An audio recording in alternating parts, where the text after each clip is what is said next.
Rajasthan set 2022 के लिए हम राज्य व्यवस्था लेकर आ चुके हैं अति महत्वपूर्ण क्वेश्चनों के रूप में। तो क्लास 23 हम डिस्कस करेंगे। स्टार्ट करते हैं आज की क्लास में नीति निर्देशक तत्व। दोस्तों, नीति निर्देशक तत्व हमारे आयरलैंड से लिए गए हैं और हमारे संविधान के भाग 4 में ये अंकित है। आर्टिकल 36 से 51 इसके अंतर्गत आते हैं।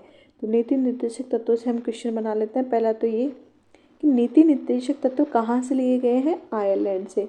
दूसरा क्वेश्चन ये है कि नीति निर्देशक तत्व भारत के संविधान में कौन से भाग में है? तो ये चौथे भाग में है।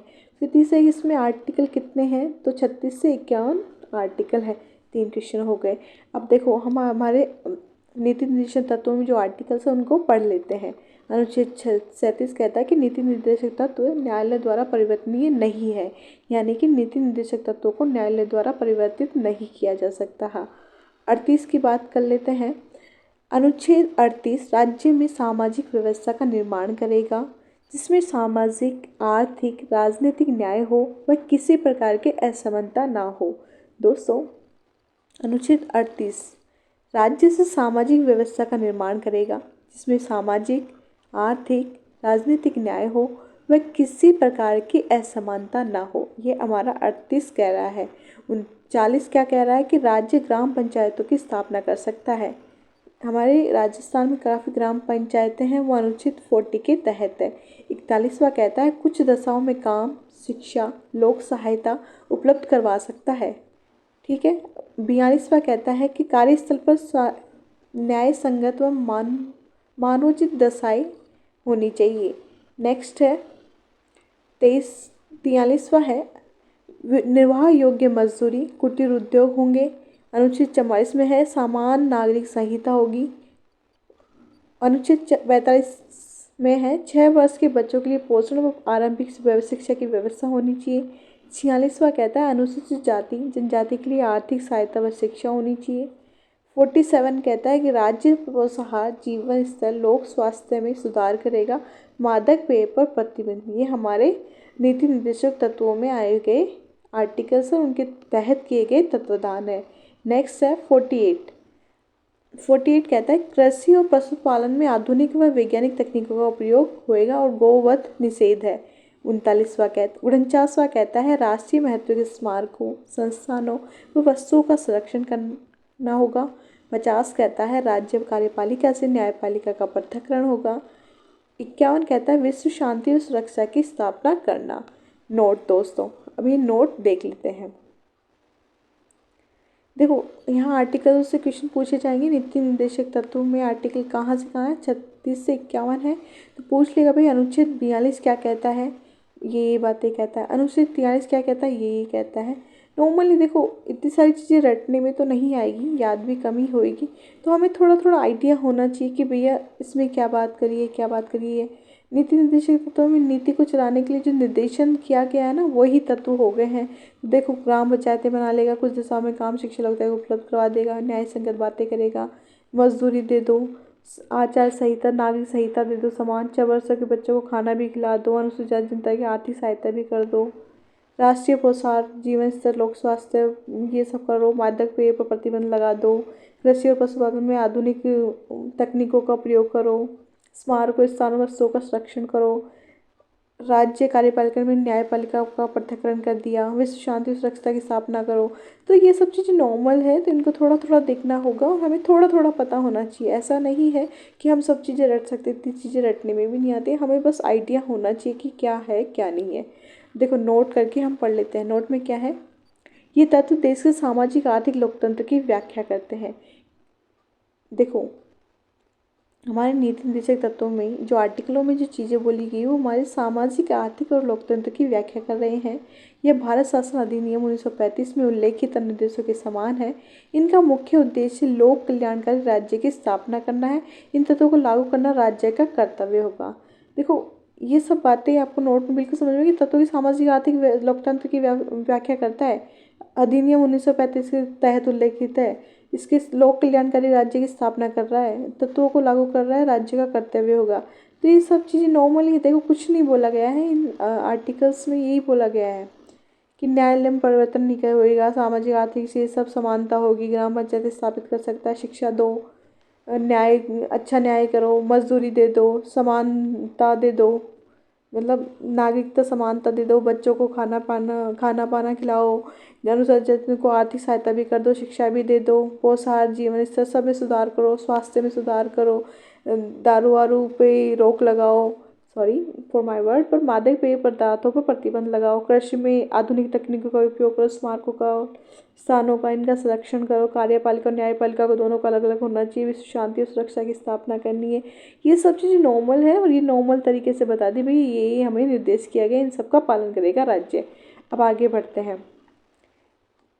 नीति निर्देशक तत्व जो गांधी जी की विचारधारा पर आधारित है। दोस्तों, नीति निर्देशक तत्वों में हमारे 36 से 51 तक आर्टिकल्स थे। तो कुछ आर्टिकल्स थे जो गांधी जी की विचारधारा पर आधारित है, वो हैं 40, 43, 47, 48।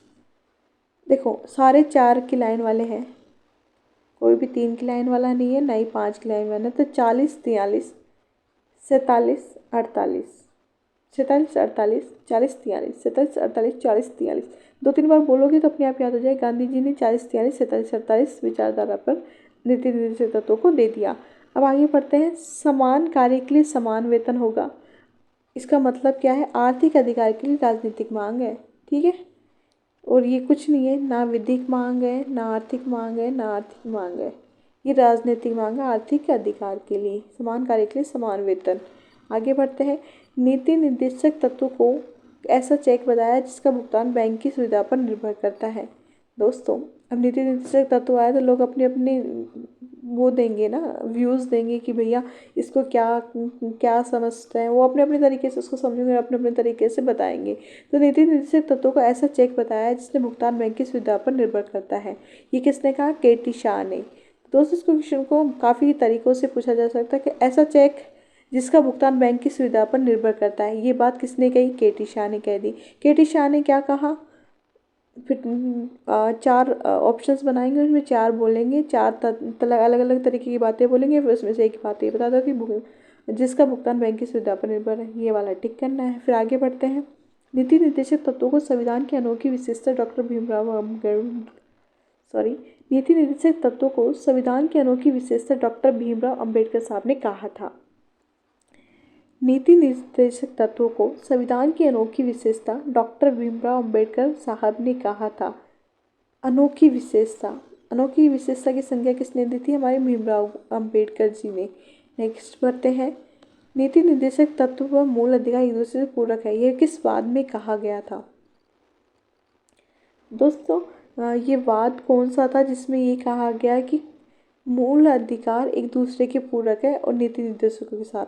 नीति निर्देशक तत्व व मूल अधिकार एक दूसरे के पूरक है, ये किस वाद में कहा गया? मिनर्वा मिल्स वाद 1980 में। क्वेश्चन डायरेक्ट पूछेगा। मिनर्वा मिल्स वाद 1980 किससे रिलेटेड है? नीति निर्देशक तत्वों से। और ये किसको पूरक बताता है एक दूसरे के? नीति निर्देशक तत्व व मूल अधिकारों को एक दूसरे के पूरक बताता है। हम मूल कर्तव्य देख लेते हैं। दोस्तों, हमारे संविधान में मूल कर्तव्य टोटल है 11। हमें 11 मूल कर्तव्य दिए गए हैं। कहाँ से मिले? हमें रूस से मिला है, भाग 4A में और आर्टिकल 51A में, ठीक है। 51A में हमारे मूल कर्तव्य दिए हैं। कितने हैं हमारे मूल कर्तव्य? 11 है। तो 10 ये एक्चुअली संविधान में मूल कर्तव्य थे नहीं, ये अमेंडमेंट करके जोड़े गए थे। तो 10 तो 42 संविधान संशोधन के तहत सरदार स्वर्ण सिंह समिति की सिफारिश पर करें, और 86वें जो कॉन्स्टिट्यूशन में अमेंडमेंट हुआ था 2002 में, उसमें 11 मौलिक कर्तव्य भी जोड़ा गया था। तो हमारे मूल कर्तव्य संविधान में नहीं थे, बाद में जोड़े हैं अमेंडमेंट के थ्रू। 10 तो सरदार स्वर्ण सिंह समिति के थ्रू, और 11वां मौलिक कर्तव्य 86वें कॉन्स्टिट्यूशन अमेंडमेंट 2002 के साथ किया गया है। आगे बढ़ते हैं। मूल कर्तव्य को न्यायालय द्वारा परिवर्तनीय नहीं कराया जा सकता।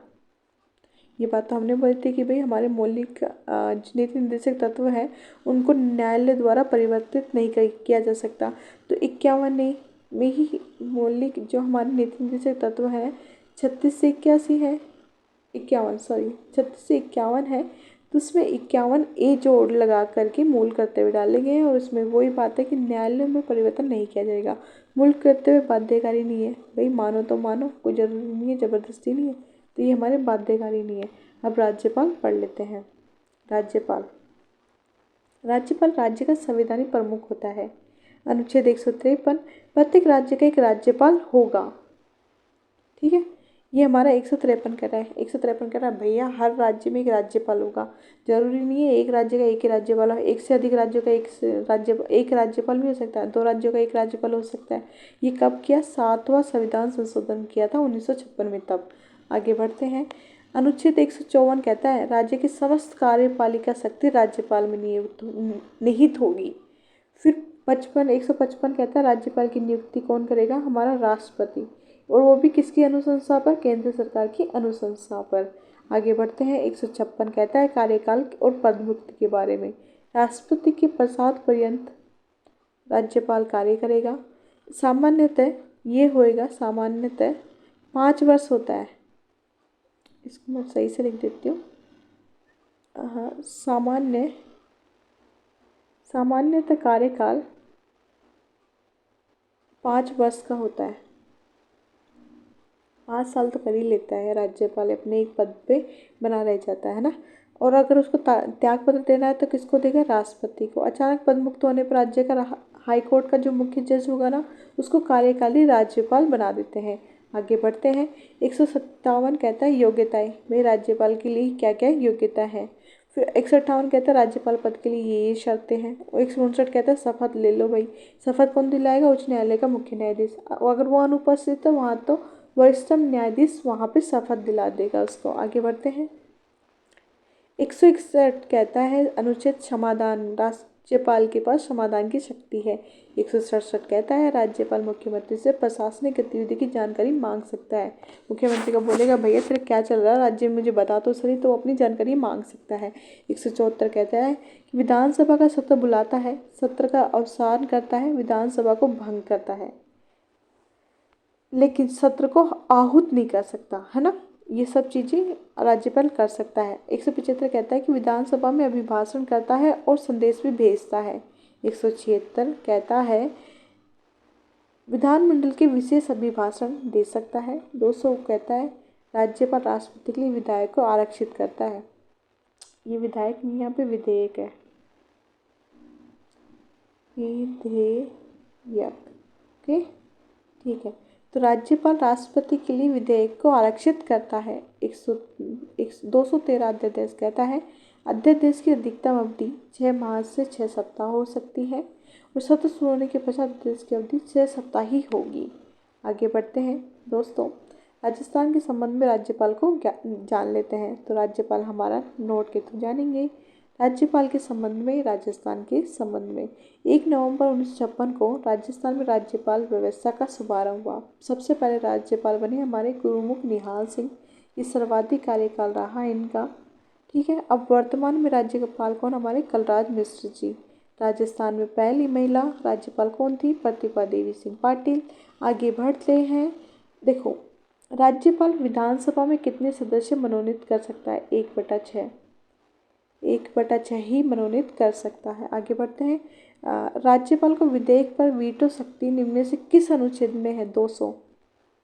अभी अभी पढ़ा था ना, अनुच्छेद 200 के तहत विधेयक पर आरक्षित कर सकता है।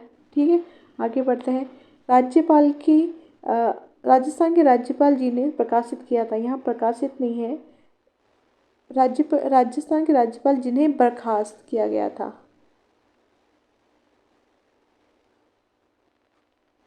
ठीक है, बर्खास्त कर दिया गया था जिन्हें, वो थे रघुकुल तिलक जी। आगे बढ़ते हैं। राज्यपाल सोने के पिंजरे में निवास करने वाली चिड़िया के समतुल्य किसका कथन है? सरोजनी नायडू। ये क्वेश्चन बहुत बार पूछा जाता है, बहुत इंपॉर्टेंट क्वेश्चन है कि भाई सोने की चिड़िया में निवास करने वाला सोने के पिंजरे में निवास करने वाली चिड़िया के समान राज्यपाल को किसने कहा है? ये थी हमारी सरोजनी नायडू जी। इसी के साथ हमारा वीडियो समाप्त होता है। Please like subscribe.